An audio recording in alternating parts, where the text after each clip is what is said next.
Welcome to my product sourcing and e-commerce journey in China. Today I'm at the Print China 2025, the 11th Beijing International Printing Technology Exhibition. At this exhibition, you can find any product related to printing and printing technology. I am talking about industrial machines, domestic machines, and anything that could be used for personal use or commercial use. You could find different types of printing machines. I am talking about laser printing, ink printing, and machines for processing anything related to paper, which were box folding machines. Also, security products, which were related to printing. I had an opportunity to network with a lot of manufacturers for both printing products and printing materials, which I'll be visiting. Also, I have more content I'll be showing you in the next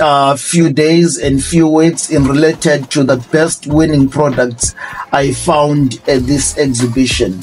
So if you want to know more about printing technology, please watch my future videos and also subscribe to the channel, like this video and share it. Thank you for watching.